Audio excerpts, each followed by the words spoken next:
Kapan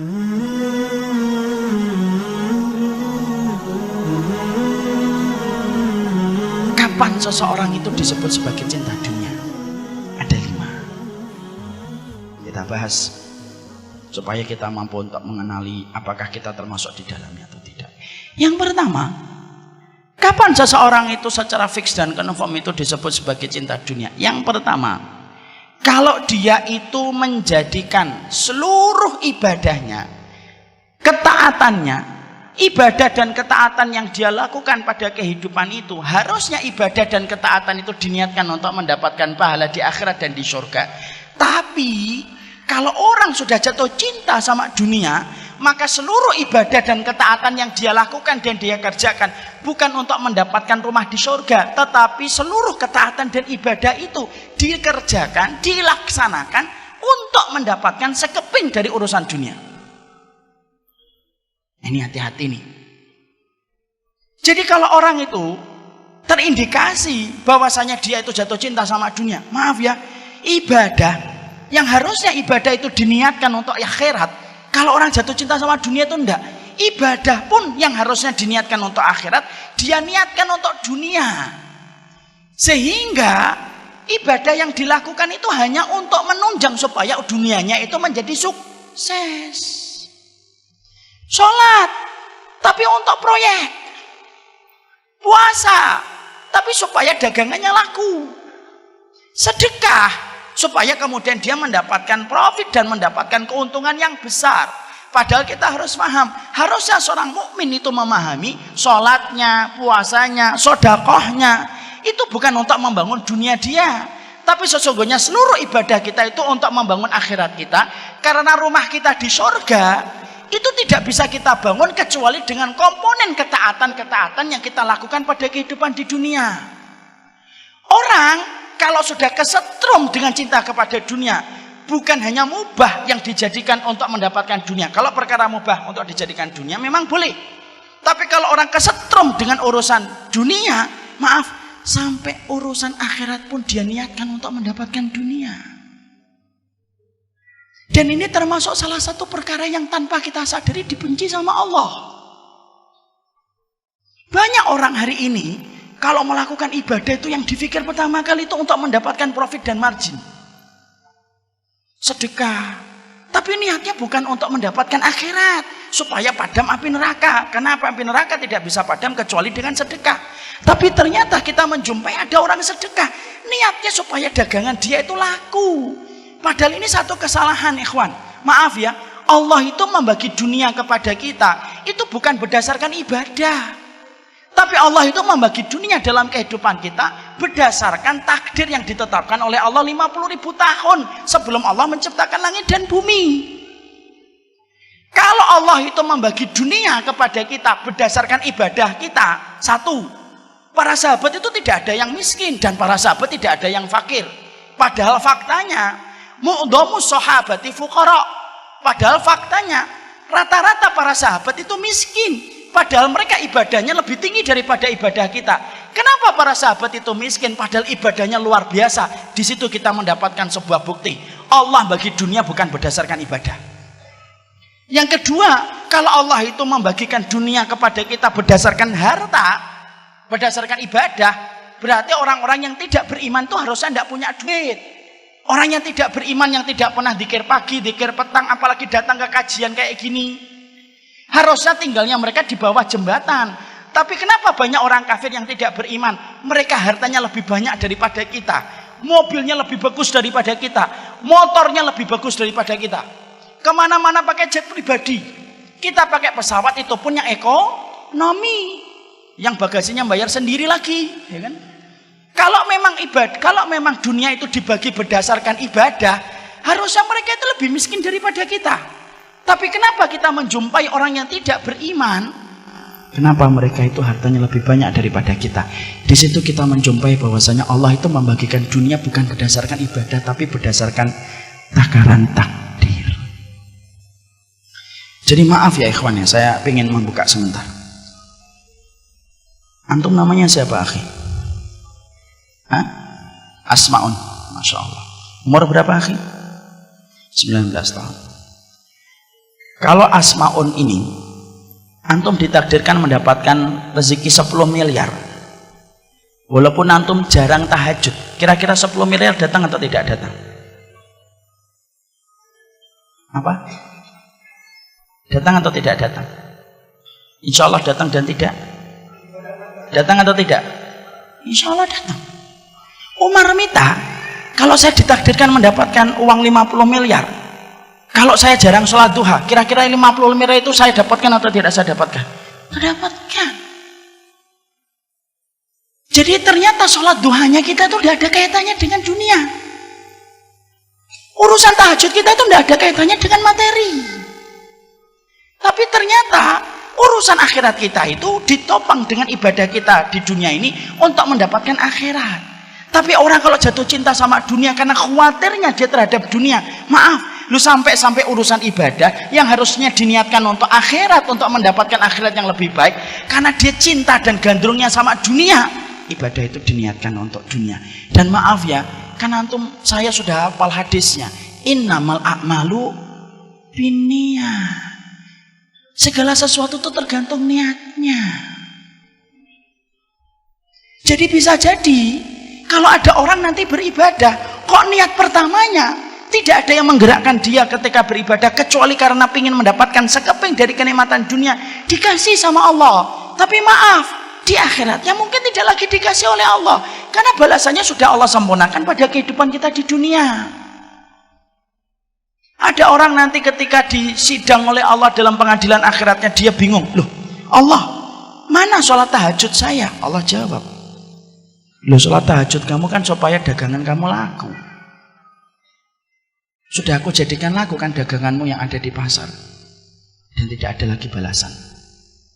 Bisa jadi kalau ada orang setiap hari taklim kayak saya, tapi niatnya hanya untuk menggenggam dunia dan bukan niat yang pertama untuk menyampaikan kalimat Allah.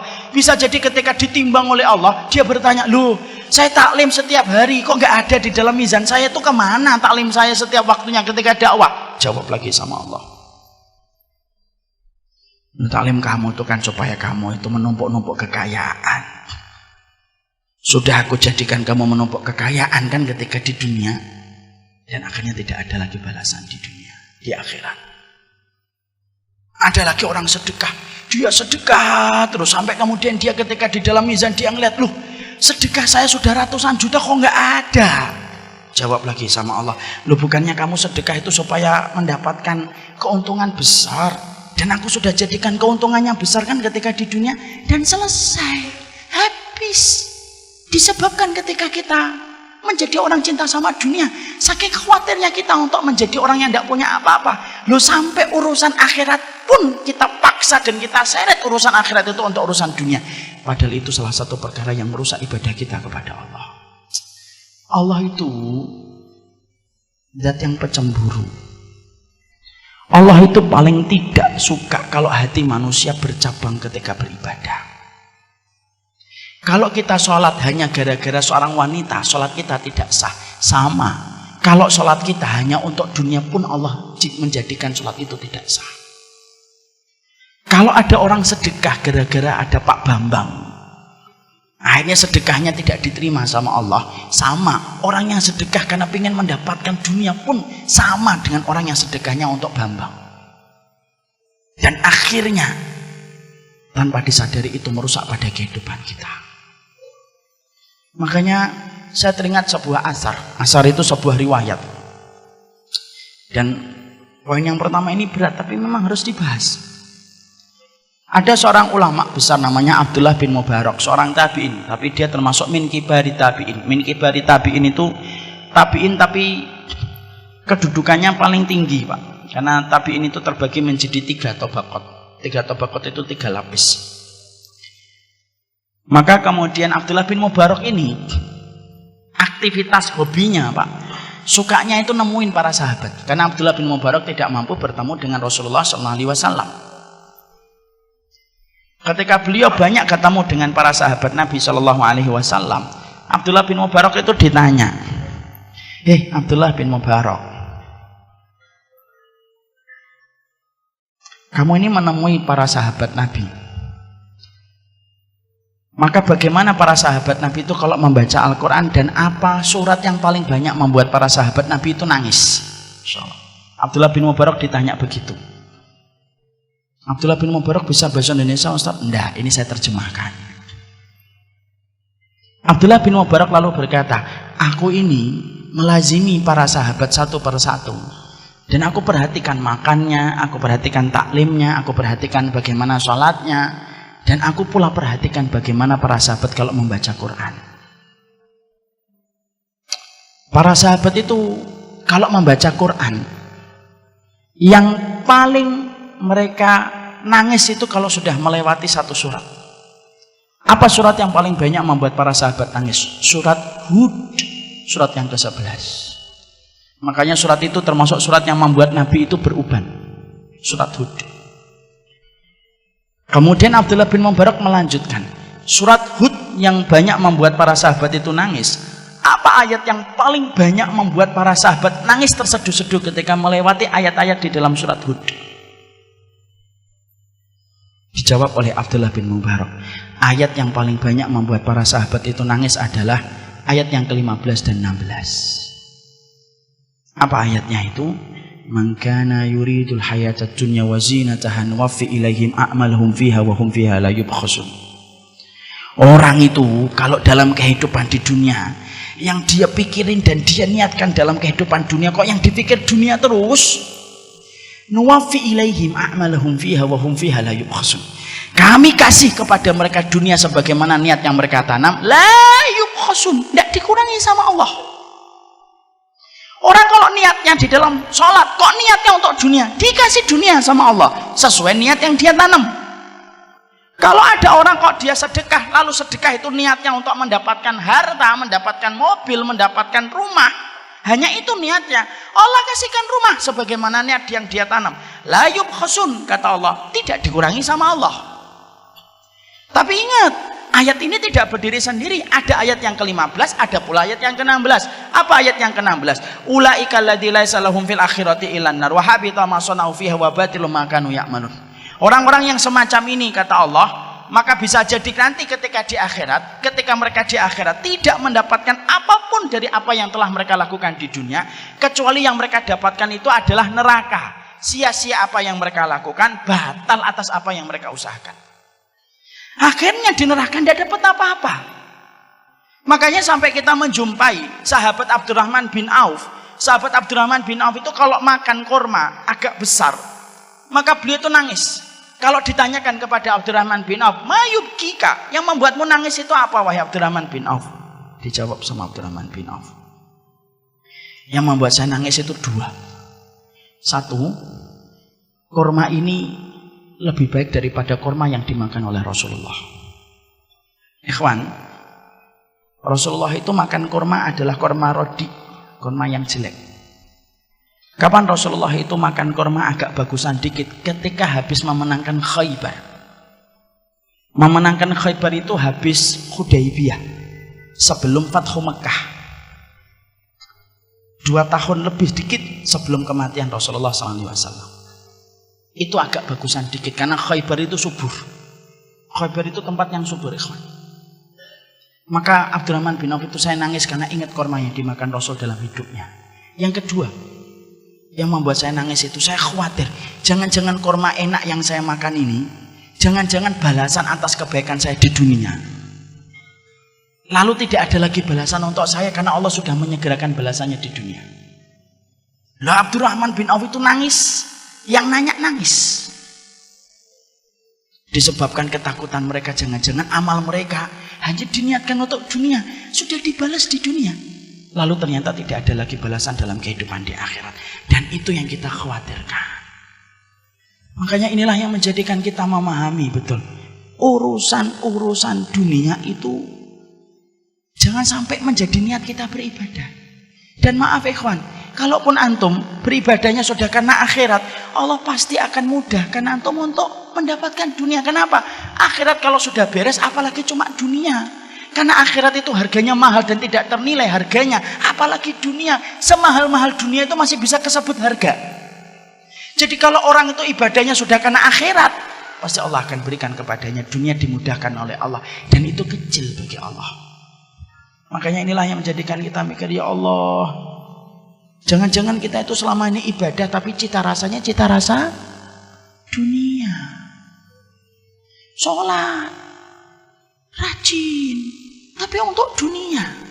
Ya memang dapat, tapi setelah dapat tidak ada lagi balasan di akhirat, karena Allah sudah segerakan di dunia. Dan maaf, kalaupun kita tidak menjadikan niat ibadah kita untuk dunia, karena memang takdirnya kita dapat 5M itu datang.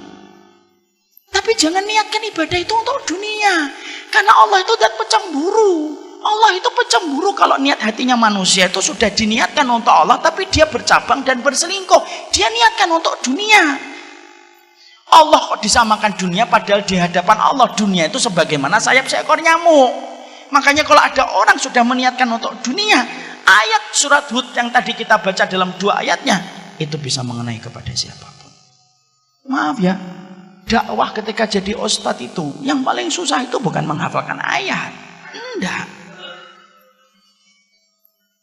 Bukan ketika menghafalkan hadis. Enggak.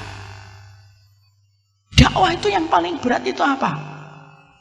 Bagaimana menjaga niat supaya terjaga hanya semata-mata karena Allah. Jadi kalau ada ustadz kok tiba-tiba pengen libur, antum harus paham. Mungkin ustadznya lagi susah jaga niatnya. Karena dakwah itu tidak segampang yang terlihat. Ada kesulitan menjaga niat. Ada proses yang berat bagaimana apa yang dari hati sampai ke hati. Ada konsekuensi atas apa yang telah terucap. Itu dakwah. Dan ternyata kalau salah, tergelincir dalam masalah niat, berabi, selesai.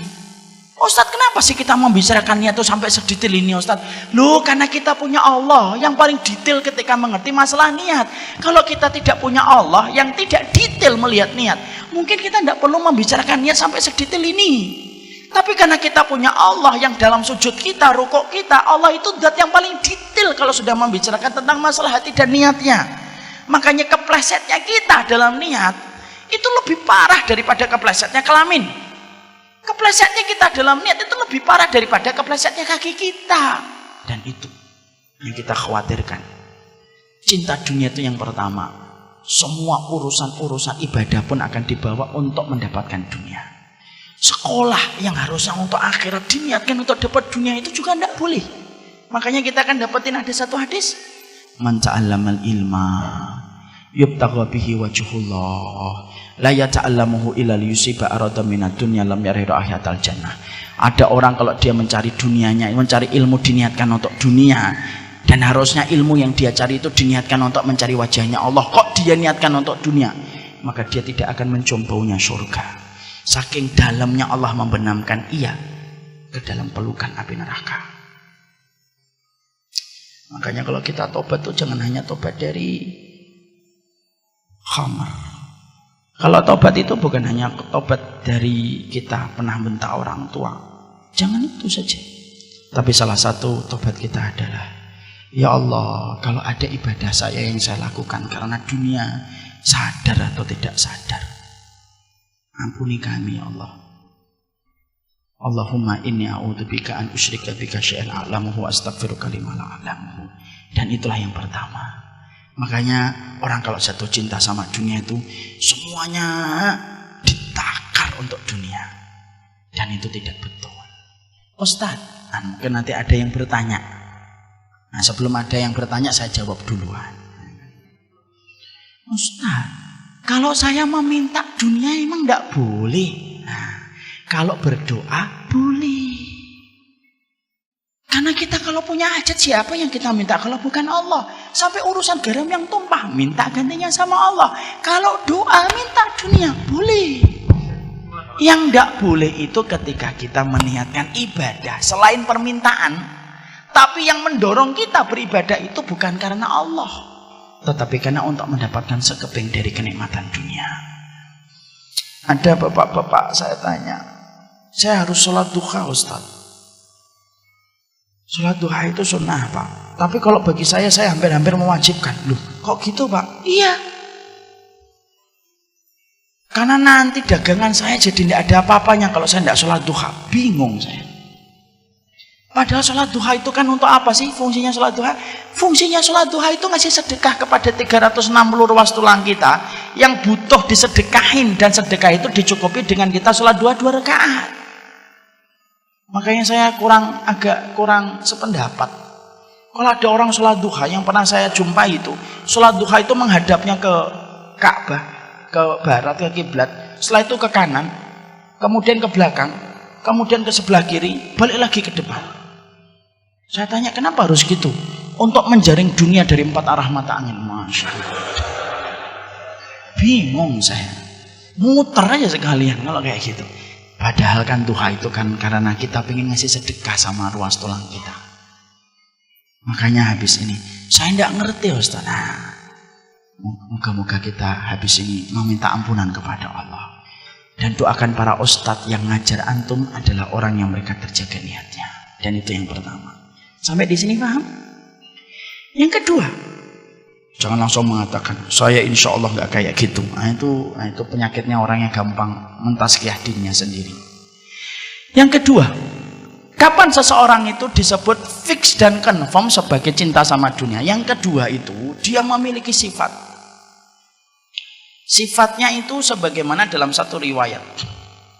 Dalam satu riwayat yang saya baca, dia kayak khimar di waktu siang. Tapi dalam beberapa penjelasan dia kayak asad, kayak singa dia di waktu siang. Wajussah fil lail, tapi kemudian dia jadi bangkai ketika di tengah malam. Orang yang jatuh cinta sama dunia itu akan terbaca dan tercermin bagaimana ketika dia itu menjalani aktivitas siang dan malamnya. Kalau siang, dia itu memiliki sifat sebagaimana singa. Singa itu lihat ikhwan, singa itu tajam kalau melihat buruan, itu kan singa. Maka orang yang jatuh cinta kepada dunia itu kalau pagi, duha, siang, sore, maka dia itu kekuatannya ekstra. Powernya itu luar biasa, tidak ada mati-matinya. Kalau batu baterai, alkalin dia. Terus dari utara lompat ke selatan, dari selatan lompat ke timur, dari timur lompat dia ke barat, terus diputar-putar itu. Tapi tepat ketika malam dia menjadi bangkai. Dia akhirnya jadi bangkai ketika malam, tidak pernah tahajud, tidak pernah qiyamul lail. Disebabkan keletihan dia di waktu pagi dan di waktu siang. Karena dia tidak sadar bahwasanya Allah turun langit ke sepertiga malam. Dia tidak pernah bangun dan tidak pernah punya semangat untuk bangun. Ratusan malam dilewati tidak pernah bermunajat kepada Allah. Tidak ada penyesalan ketika bangun di pagi hari. Tapi ketika ada satu proyek, satu kesempatan, gemericik harta, kok terlewatkan, penyesalannya terbawa sampai 3 tahun pun tidak hilang-hilang. Jadi kalau ada orang, kalau dia memiliki 2 sifat, dia kayak keledai yang suka makan, atau sebagaimana singa yang luar biasa ketika mencari harta, tapi ketika malam itu kemudian dia tepar dan tidak pernah melaksanakan sholat malam untuk beribadah kepada Allah, maka itu salah satu di antara sifat orang yang sudah jatuh cinta sama dunia. Padahal maaf ya ikhwan, kita nyari rezeki itu memang bagian dari nafkah dan itu wajib. Betul, saya tidak mengatakan mencari nafkah itu haram, enggak. Mencari nafkah itu kewajiban. Tapi mencari nafkah itu juga kita harus paham waktunya. Karena tawakalnya kita, karena takaran kita kalau mencari harta itu sudah dibuat takaran waktunya oleh Rasulullah. Bagaimana Rasulullah itu menakar waktu kita untuk bekerja? Nabi itu kan sudah menyerupakan cara kita bekerja itu sebagaimana burung ketika bekerja. Taqdu himasan wa taruhu bitonan. Nabi itu menyerupakan tawakalnya kalian itu sebagaimana tawakalnya burung. Pergi di waktu pagi dalam kondisi perutnya kosong, pulang di waktu sore dalam kondisi penuh. Berarti takaran kita kalau kita bekerja frekuensi waktunya itu antara pagi sampai sore. Kira-kira berapa jam? 8 jam sampai 10 jam. Pulang, mempersiapkan dia dan bercengkrama dengan istrinya dan keluarganya bersama-sama, kemudian dia itu mempersiapkan malamnya. Kalau sekarang enggak. Banyak orang yang selalu mengatakan saya mencari nafkah, berangkatnya sebelum subuh, pulang-pulang tengah malam. Mana ada burung pulang tengah malam? Itu namanya burung hantu. Tapi orang itu ketika akhirnya tidak sadar, akhirnya apa? Semacam itu. Dan dia itu selalu membela diri ketika dia selalu mengatakan bahwasanya ini merupakan bagian dari cara dia mencari nafkah. Maaf ikhwan, semua itu ada takarannya. Antum kalau semangat sholat maghrib, lalu antum tambahi dari 3 menjadi 5, walaupun khusyuk, tidak akan diterima dan tidak akan dicatat malaikat raqib. Kenapa ini mati ini? Mari kita akhiri kajian kita pada maka kalau nambahi sesuatu pada sesuatu yang tidak ada takarannya itu tidak boleh. Kalau sholat kita aja tidak boleh berlebihan, apalagi urusan ketika mencari nafkah.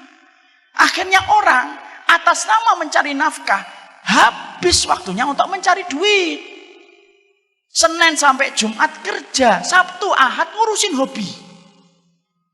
Senin sampai Jumat kerja lagi, Sabtu dan Ahad ngurusin hobi. Malam tidak pernah bangun untuk bermunajat kepada Allah. Takaran waktunya rusak karena dia tidak menyesuaikan dengan takaran waktu yang disampaikan oleh Rasulullah. Maka akhirnya kalau ada orang dalam kondisi ketika dia mencari penghasilan atas nama nafkah untuk memberikan kecukupan kepada istri dan anaknya, tapi dalam kondisi takarannya melebihi batasan yang telah dibuat oleh Allah dan Rasulnya, hati-hati. Semacam ini berpotensi akhirnya tersetrum untuk mendapatkan cinta kepada dunia secara berlebihan. Dan akhirnya yang kita khawatirkan itu apa? Mungkin dapat dunia, tapi akhirnya diluputkan dari rezeki. Ini dari pagi nih saya ngomong antara dunia dan rezeki itu beda. Ini dari pagi sejak saya di Jogja. Saya ulang lagi di sini. Antum paham gak ikhwan? Bedakan antara dunia dengan rezeki. Orang kalau sudah membabi buta untuk mencari dunia, maka Allah ngasih kepada dia dunia. Tapi Allah menahan dia untuk tidak mendapatkan rezeki. Karena beda antara dunia dengan rezeki itu beda. Dunia itu angka deret. Dari nominal-nominal yang kita pengen peroleh itu dunia. Itu dunia. Tapi kalau rezeki cakupannya lebih luas daripada dunia. Karena rezeki itu tidak terbatas hanya angka deret. Allah itu mencela dunia. Tapi Allah itu tidak pernah mencela rezeki. Pernah nggak Allah mencela rezeki? Enggak. Bahkan kalau antum membaca salah satu pada surat At-Tolak, Allah itu mensifati surga itu rezeki. Wa qad ahsanallahu lahu rizqa. Allah ketika menceritakan orang mukmin yang masuk surga, Allah menutup ayat itu pada surat At-Tolak ayat yang ke-11. Wa qad ahsanallahu ilaihi rizqa. Allah telah memperbaiki urusan rezeki mereka ketika mendapatkan surga.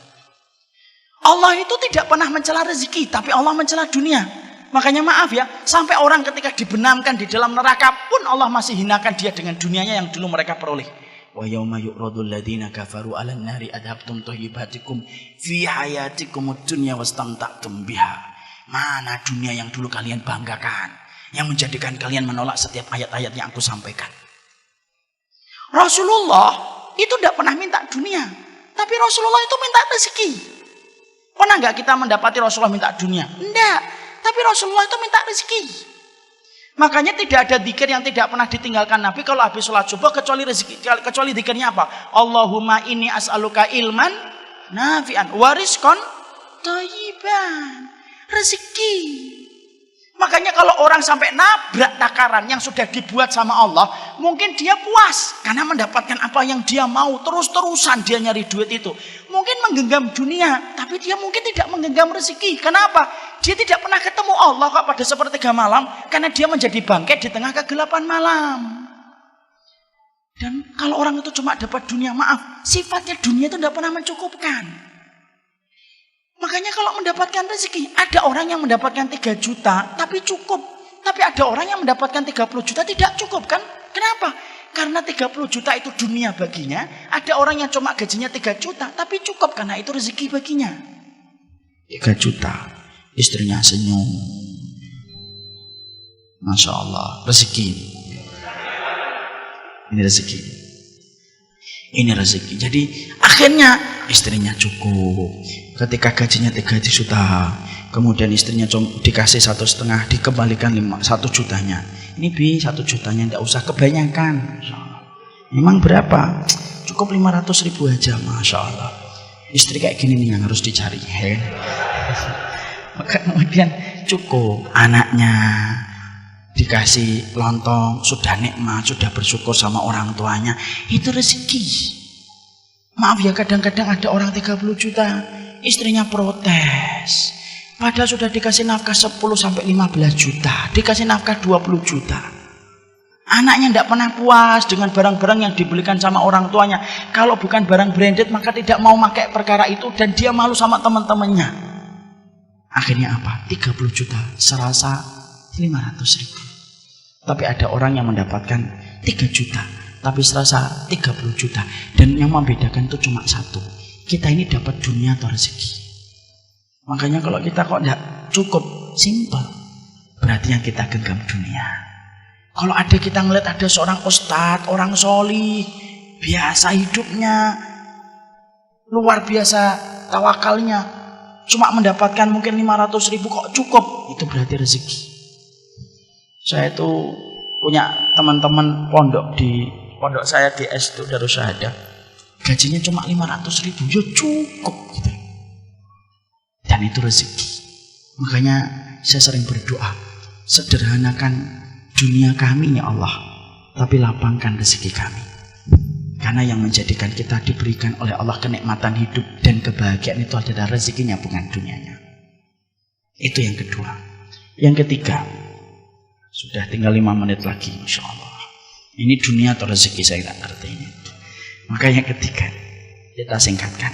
Yang ketiga, orang kalau jatuh cinta sama dunia itu yang ketiga, tidak peduli dia itu halal ataupun haram. Karena bagi dia itu yang penting dapat duit. Makanya omongan mereka itu seringnya apa? Mereka sering berkomentar, oh nyari yang haram aja susah kok, apalagi yang halal. Dan mereka akhirnya mencari apa saja supaya mereka memuaskan apa yang mereka dapatkan dan apa yang mereka peroleh. Padahal maaf ya ikhwan, salah satu musibah besar pada anak Adam, pada kehidupan Nabi Adam yang pertama itu, tidaklah Nabi Adam dikeluarkan dari surga bukan karena zina, tapi dikeluarkannya Nabi Adam itu karena memakan satu buah yang diharamkan oleh Allah. Itu pun satu gigitan tok, tapi sudah cukup bagi Allah untuk mengusir Nabi Adam dari surga. Masalah rezeki haram itu pengaruhnya besar pada kehidupan kita. Tidaklah anak kita susah dikasih tahu tentang ketaatan kepada Allah, kok saraf ketaatannya tidak tumbuh, padahal kita terus menyampaikan kalimat Allah. Gagalnya saya dan antum ketika menyampaikan kalimat Allah sama anak itu bisa jadi karena rezeki haram yang kita suapkan sama anak kita. Maka apa yang haram itu memadamkan cahaya ketaatan pada diri anak kita. Orang kalau sudah jatuh cinta sama dunia itu tidak peduli halal dan haram. Karena bagi dia yang penting dapat, karena sesungguhnya kepuasan itu didapatkan secara instan dengan apa yang dia genggam. Akhirnya dia tidak sadar mengambil yang haram, sembari dia tidak menyadari apa yang dia korbankan tidak sebanding dengan apa yang dia ambil. Dan kalau sudah orang itu tidak peduli tentang kamus halal dan haram, sampai kita ngomongin ini halal ini haram, iya ngomong hari ini masalah halal dan haram, maka hati-hati. Orang semacam itu sudah confirm dia cinta sama dunia. Itu yang ketiga, dan ini panjang saya singkatkan. Yang keempat, apa orang yang kemudian confirm dan jatuh cinta kepada dunia itu? Yang keempat, akhirnya kewajiban dia mencari duit menenggelamkan semua kewajiban-kewajiban yang lainnya. Betul, nafkah dia cari, tapi menenggelamkan kewajiban yang lainnya. Menenggelamkan kewajiban dia untuk ikut taklim, tidak pernah ngaji. Selalu kalau kita ajak ngaji, yuk kita ngaji yuk, ada kajian itu di Masjid Agung Karanganyar. Saya lagi sibuk. Dikiranya orang yang datang ke kajian pengangguran. Segini banyaknya nganggur semua. Dia tidak sempat untuk taklim, tidak sempat bicara tentang dakwah. Diajak bicara tentang Palestina, tidak tertarik sama sekali. Palestina ada serangan Gaza lagi apa sih? Dan tidak peduli tentang itu. Karena apa? Hatinya dingin kalau sudah bicara tentang kewajiban yang lainnya. Jadi akhirnya dia selalu mengatakan profesi, karir saya. Karena itu yang paling penting. Dan kalau ada orang sudah meninggalkan dan menenggelamkan semua kewajiban yang lainnya, padahal salah satu pokok kewajiban dia itu adalah bagaimana dia itu menjadi hambanya Allah, ini rusak. Akhirnya anaknya pun tidak pernah dididik, kelingking kaki anaknya tidak pernah menempel pada kelingking kaki bapaknya di masjid. Suami istrinya ketika baca Quran tidak pernah diperhatikan. dalam kondisi tidak tahu apa-apa kemudian dia biarkan, istrinya kemudian tidak nutup aurat dia biarkan, anaknya tidak mengerti tentang agama Allah dia biarkan, dan selalu berkata, saya sudah sibuk dan letih mencari nafkah. Ini saya sampaikan kisah nyata ya ikhwan ya. Ini saya sudah sampaikan beberapa kali. Saya tambah beberapa menit Ustadz ya. Insya Allah kalau saya tambah, insya Allah jamaah jadi paham, dan kalau paham biasanya tidak ada pertanyaan Ustadz. Saya beberapa bulan, 1-2 bulan yang lalu, saya ini sholat Jumat di komplek perumahan saya. Ada anak muda di samping saya. Itu ketika sholat Jumat itu megang handphone, main handphone dia.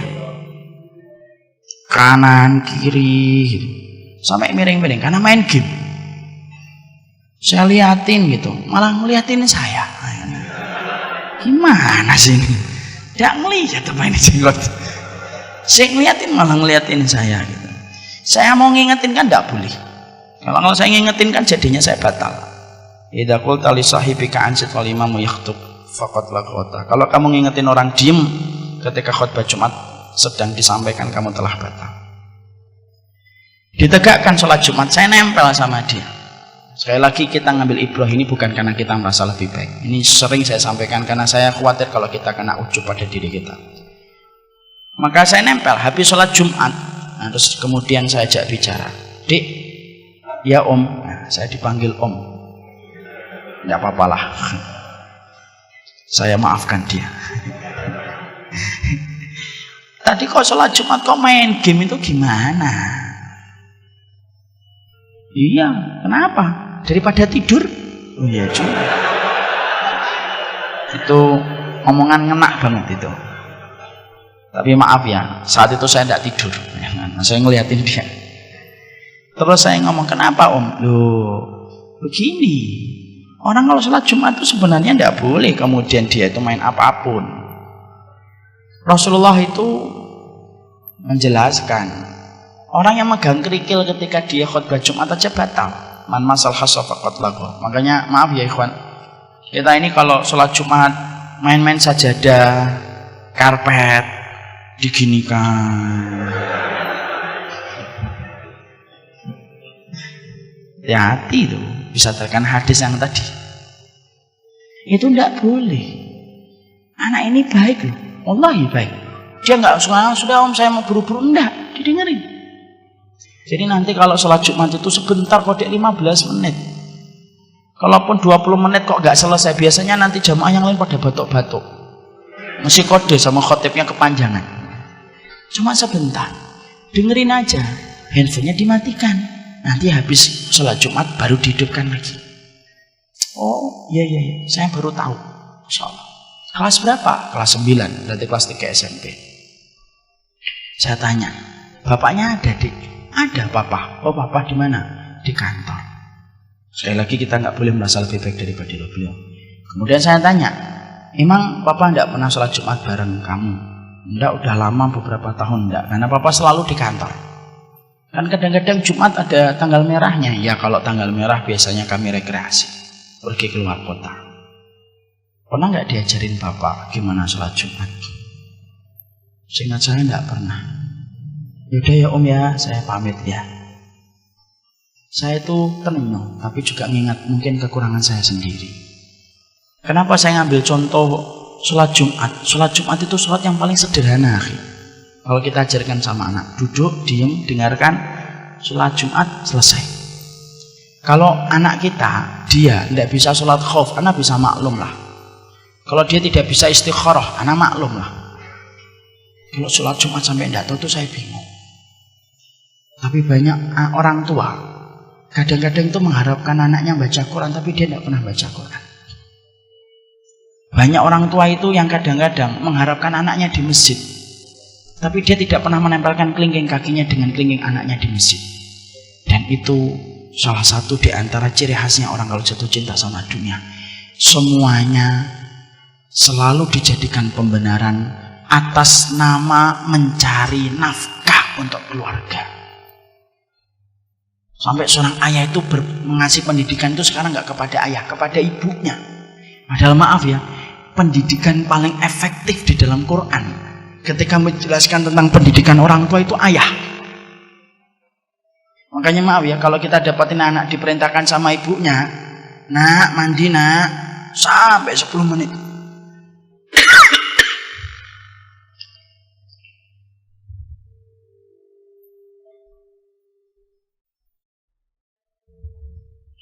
Sampai 10 menit itu anaknya nggak ke kamar mandi. Tapi kalau bapaknya itu langsung berdem, langsung ke kamar mandi dia. Dan itu ayah yang berperan. Tapi karena ayah sering berkata, saya itu udah capek nyari nafkah. Kamu udah tahu saya keletihan. Akhirnya kewajiban semuanya tenggelam atas nama pekerjaan mencari nafkah. Dan itu cinta sama dunia. Dan yang kelima, yang terakhir, indikator orang itu jatuh cinta sama dunia itu yang kelima, yaitu adalah ketika sholatnya menjadi berantakan gara-gara masalah rutinitas dia mencari dunia. Maghrib pada sholat isya, isya pada waktu sholat subuh pada waktu sholat duhur, maka itu indikator orang itu sudah jatuh cinta.